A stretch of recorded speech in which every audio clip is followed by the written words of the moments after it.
Hey guys, পুরোনো দিনের কথা মনে পড়ানোর জন্য আজ আপনাদের জন্য নিয়ে এসেছি একটা অসাধারণ লেভেলের ভাই একটা শর্ট সিন, ভাই শর্ট ক্লিপ বলতে পারো, বা একটা 5 মিনিট 10 মিনিটের একটা ভিডিও। তো যাই হোক, আজকে অবশ্যই রয়েছে আমাদের মান্না, তো রয়েছে দেখতে পাচ্ছেন সামনেই।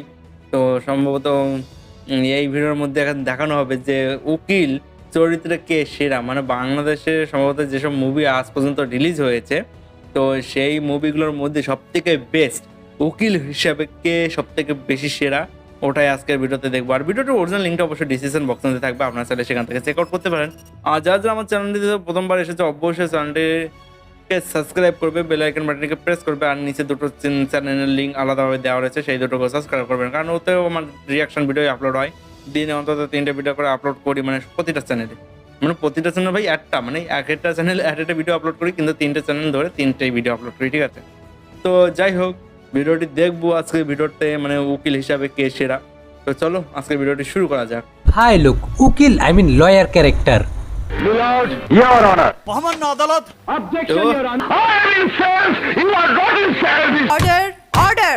উকিল চরিত্রে অভিনয় করা কিন্তু খুবই জটিল ব্যাপার, কারণ এই চরিত্রে অভিনয় করতে গেলে দীর্ঘ সময় অন স্ক্রিন সুস্পষ্ট ডায়লগ ডেলিভারি দিতে হয়, পাশাপাশি দেখাতে হয় কথার মারপ্যাচের কারিশমা, চেহারার এক্সপ্রেশনে ফুটিয়ে তুলতে হয় দুরন্দর চালাকির প্রতিচ্ছবি। ভাই লোক, আমাদের দেশে খুব কম অভিনেতারাই এই চরিত্রে অভিনয় করতে পেরেছে। আজকে আমরা এমন 7 জন অভিনেতার উকিল চরিত্র নিয়ে কথা বলবো যারা এই চরিত্রে দুর্দান্ত অভিনয় করেছেন। এর মধ্য থেকে আপনাকে বলতে হবে যে কার উকিল চরিত্রটি আপনার কাছে সবচেয়ে সেরা ও পারফেক্ট লেগেছে, কাকে দেখে মনে হয়েছে যে সে উকিল চরিত্রটিকে সবচেয়ে ভালোভাবে উপস্থাপন করেছে। আর এই ভিডিওটি হতে চলেছে খুবই ইন্টারেস্টিং, তাই শেষ পর্যন্ত দেখার আমন্ত্রণ করছি। তো কি অবস্থা মিয়া, আমি সজীব আর আপনারা দেখছেন সজীবের ডাইরেক্ট পয়েন্ট। আর আজকের পয়েন্ট হলো best lawyer character in Bangla cinema. Number 7, Bapparaj cinema জজ ব্যারিস্টার।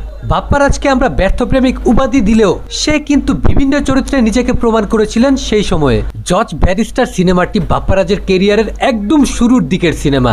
পাশে ছিলেন স্যার আলমগীর ও লিজেন্ডারি অভিনেত্রী শাবানা ম্যাডাম। সিনেমার গল্পটিও ছিল খুবই ইন্টারেস্টিং। সিনেমাটি মূলত ছোটবেলায় সিনেমার নায়িকাকে হারিয়ে যাওয়া ও বড় হয়ে বাবা মার কুলে ফিরে আসাকে কেন্দ্র করে। তবে সিনেমায় বাপ্পারাজের স্ক্রিন টাইম খুব কম থাকা সত্ত্বেও একজন উকিল চরিত্রে এত প্রখ্যাত অভিনেতাদের পাশে থাকা সত্ত্বেও খুব ভালো অভিনয় করেছিলেন তিনি। তবে সিনেমার গল্পটি যদি আপনার কাছে ভালো না লেগেও থাকে, তারপরেও সিনেমার শেষের কোর্টের দৃশ্যগুলো অসাধারণ লাগবে।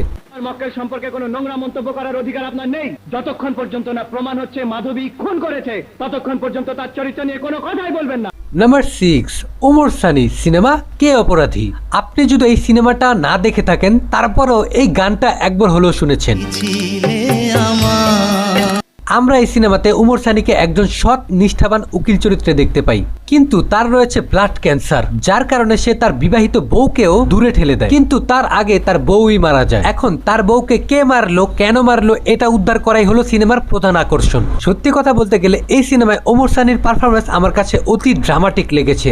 যদিও সেই সময় এগুলোই চলতো, তবে সে তার তরফ থেকে সবটা দিয়ে চেষ্টা করেছে উকিল চরিত্রটাকে ফুটিয়ে তোলার জন্য। কোন রকমে আমি জান নিয়ে ফিরে এসেছি। মাননীয় আদালত, হামলার আমি বিচার চাইছি। Number 5, sir Ilias Kanchan cinema ন্যায় যুদ্ধ। ইলিয়াস কাঞ্চন স্যারকে আমরা খুবই কমই উকিল চরিত্রে অভিনয় করতে দেখেছি, কিন্তু একজন জাত অভিনেতাকে যেই চরিত্রে দেওয়া হোক সে সেটাকে ফুটিয়ে তুলতে পারে। ন্যায় যুদ্ধ সিনেমায় আমরা বাবা ও ছেলের গল্প দেখতে পাই, যেখানে বাবাকে নির্দোষ প্রমাণ করার জন্য ইলিয়াস কাঞ্চন স্যার কোর্টে লড়েন। তবে তার প্রতিপক্ষ উকিল ছিলেন আহমেদ শরীফ। এই সিনেমার কোর্টের মধ্যে দুজনের লড়াই আপনাকে খুবই জমজমাট ও উপভোগ্য লাগবে। তবে কিছু সময় গেলে হয়তো ইলিয়াস কাঞ্চনের চেয়ে আহমেদ শরীফের উকিল চরিত্র আপনার কাছে বেশি দুর্দান্ত লাগতে পারে, যদিও তার চরিত্রটি negative. After all it is very good cinema. কেন একটা সহজ সরল লোকের ভেতরে আপনারা এভাবে উঠে পড়ে লেগেছেন?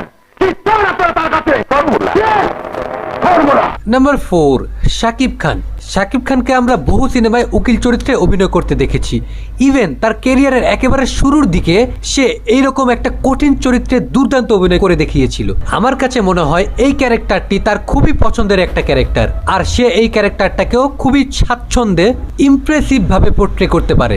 এই উকিল চরিত্রে তার চতুর চালাক এক্সপ্রেশন খুবই সুন্দর মতো ফুটে ওঠে। তার ডায়লগ ডেলিভারি তো এটা সুস্পষ্ট যে সে এই ক্যারেক্টারটাকে বেশ এনজয় করে। কিন্তু রিসেন্টলি তাকে আমরা পুনরায় এই উকিল চরিত্রে দেখতে পাই নবাব এলএলবি সিনেমায়, যেখানে আমরা তাকে লাল চুলওয়ালা অসৎ উকিল চরিত্র হিসেবে দেখতে পাই। তবে শেষ পর্যন্ত সিনেমায় তার চরিত্রটি বদলে যায়। একজন মেয়েকে তার ন্যায় বিচার পাইয়ে দেওয়ার জন্য সে একজন অসৎ উকিল থেকে ন্যায়পরায়ণ উকিল হয়ে ওঠে। কিন্তু নবাব এলএলবি সিনেমাটি দেখে আমার কাছে মনে হয়েছে যে উকিল হিসাবে তার আগের সিনেমাগুলোই ভালো ছিল, কারণ নবাব এলএলবি সিনেমায় সে উকিল চরিত্রটাকে সেভাবে ফুটিয়ে তুলতে পারেনি। তার অন্যতম কারণ হলো সিনেমার দুর্বল ডিরেকশন। ধর্ষণের মতো নিজ জঘন্য অপরাধের শাস্তি হওয়া উচিত মৃত্যুদণ্ড। Yes your honour, hang till death. Number 3, Amin Khan cinema মাঝির ছেলে ব্যারিস্টার বা উকিল চরিত্রে আমিন খানের পারফরমেন্স আমাকে প্রচন্ড মুগ্ধ করেছে। তার এক্সপ্রেশন, কথা বলার ধরন, ইভেন সিনেমার গল্পটাই ছিল ইন্টারেস্টিং, যেখানে তার বাবা মাঝি হওয়ার কারণে উকিল সাহেব তাকে বেআই হিসেবে মেনে নিবেন না। শুধুমাত্র মেয়ের সুখের জন্য নায়কের বাবা মাকে বিষ খেয়ে আত্মহত্যা করতে দেখি। এর কারণেই সিনেমার নায়ক আমিন খান বড় হয়ে বাবা মায়ের মৃত্যুর প্রতিশোধ নেওয়ার জন্য দেশের ল পরীক্ষায় সবচেয়ে বেশি নাম্বার পেয়ে ব্যারিস্টারি পাশ করেন এবং একই আদালতে কেস নিয়ে মোকাবেলা শুরু করে। এইসব গল্প 19-এর দশকে খুবই কানেক্ট করত, অনুপ্রেরণা যোগাতো। শুধুমাত্র সিনেমায় অযথা কারণে প্রেম ভালোবাসা আর চুলকানিমূলক দৃশ্য ঢুকিয়ে সিনেমাগুলোর ক্ষতি আর মান কমানো হতো বলে আমি মনে করি। কিন্তু সিনেমা যাই হোক, আমিন খান একজন খুবই টেরিফিক পারফর্মার, যাকে আমাদের এখন প্রচন্ড প্রয়োজন। Don't say তুই Mr. Khan how to behave with the honorable barrister. My name is Barrister Mamun Rashid Mamun. Number 2, মহানায়ক মান্না। এই লোকটাকে বলা চলে একজন অলরাউন্ডার, কারণ পুলিশ বলেন, সন্ত্রাসী বলেন, উকিল বলেন, সব জায়গায় 100 প্রত্যেকটা ক্যারেক্টারে একদম ফিট, একেবারে জীবন্ত করে তোলেন। যাকে কয়েকটি সিনেমায় আমরা উকিল চরিত্রে দেখতে পেয়েছি। তার মধ্যে উল্লেখযোগ্য সত্য মিথ্যার লড়াই, সত্যের বিজয়। দুটো সিনেমার মধ্যেই তার বিপক্ষে ছিল শক্ত প্রতিদ্বন্দ্বী, যথা আহমেদ শরীফ এবং রাজীব স্যারের মতো অভিনেতারা, কিন্তু টক্কর দিয়েছেন সমানে সমানে। সিনেমার গল্পগুলো ছিল দুর্দান্ত। লম্বা সময় কৌশলে আসামির কাছ থেকে সত্য বের করে আনার দৃশ্যগুলো আমার সবচেয়ে বেশি ভালো লাগতো। মান্না ছিল আমাদের জ্বলন্ত প্রদীপ, যা জ্বলে হুট করে নিভে গেছে। মানুষের সবচেয়ে বড় আদালত তার বিবেক। আজ আপনি এমন রায় দিন যাতে মানুষের মাঝে বিবেক আবার জেগে উঠে।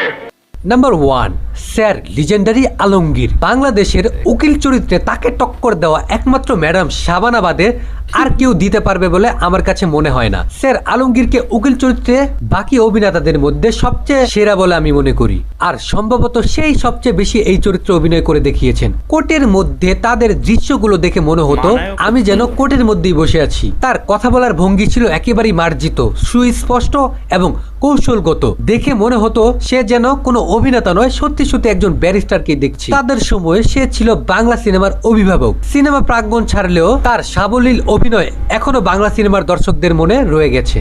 আপনি যেই ডালে বাস করে তার পাতায় থাকি আমি। আপনি যে স্কুলের ছাত্র তার হেডমাস্টার আমি। তো ভাই লোক, বাংলা সিনেমার যদি আরো গুরুত্বপূর্ণ কোনো উকিল চরিত্র আমি মিস করে থাকি তাহলে অবশ্যই আমাকে কমেন্টে জানাবেন। আর এই উকিল চরিত্রগুলোর মধ্যে কার অভিনয় কিংবা উকিল চরিত্রটি আপনার কাছে সবচেয়ে সেরা লেগেছে, কার উকিল চরিত্রে অভিনয় দেখে আপনার কাছে মনে হয়েছে যে হ্যাঁ, একজন ব্যারিস্টার বা লয়ার হিসেবে সে সবচেয়ে বেশি মার্জিত, কৌশলগত এবং দুর্দান্তভাবে নিজেকে দর্শকের সামনে উপস্থাপন করেছে। অবশ্যই আপনার মূল্যবান মতামত আমার কমেন্টে জানান। ও গাইজ, ভিডিওটি তো দেখলাম সত্যি অসাধারণ। মানে আমার কাছে সত্যি বলতে কি সবারই মুভি কম বেশি দেখেছি, কিন্তু ভাই মান্নাকে সব থেকে বেশি ভালো লেগেছে। কিন্তু তারপরে আলমগীর তো রয়েছেই, কিন্তু ভাই আমি এখানে বলবো না যে সব থেকে বেস্ট আমাদের কে লেগেছে, ঠিক আছে? তো গাইজ এটা আপনাদের উপরই ছেড়ে দিলাম যে আমাকে কমেন্টে যার কমেন্ট মানে সব থেকে বেশি হবে, মানে যে অ্যাক্টরের কমেন্ট, মানে যে অ্যাক্টরের নাম সব থেকে বেশি উঠবে কমেন্ট বক্সে, সেটাই আমি পরবর্তী একটা পোস্টে সবাইকে জানিয়ে দেবো যে কে সব থেকে বেশি সেরা বা কাকে সব থেকে বেশি ভোট দিয়েছে। মানে এখান থেকে মানে মান্না, সাকিব খান, আলমগীর, ইলিয়াস কাঞ্চন, আমিন খান, যাই হোক অনেক অ্যাক্টর রয়েছে, এদের মধ্যে সব থেকে বেশি কে সেরা তো দেখা যাবে কমেন্ট বক্সের মাধ্যমে, ঠিক আছে? পোস্টের মাধ্যমেই জানা যাবে। তার জন্য ভাই কমেন্ট করতে হবে, কমেন্ট না করলে পুরো বোঝা যাবে কি হবে না। তো দেখা যাক কেমন কি হয়, কি কেমন মানে কাকে বেশি সাপোর্ট করছে সাধারণ মানুষ। তো যাই হোক, তো যারা যারা আমাদের চ্যানেলটিতে ফার্স্ট টাইম এসেছো ভাই, সত্যি বলছি চ্যানেলটিকে সাবস্ক্রাইব করে দিও, লাইক করে দিও, আর 3টে চ্যানেলকে সাবস্ক্রাইব করতে ভুলবেন না, কারণ ভিডিওগুলো দেখলে পরে খুব ভালো লাগবে আপনাদেরও। তো চলো আজকের ভিডিওটাকে নিয়ে শেষ করছি, দেখা হবে নতুন আরো একটি ভিডিও নিয়ে।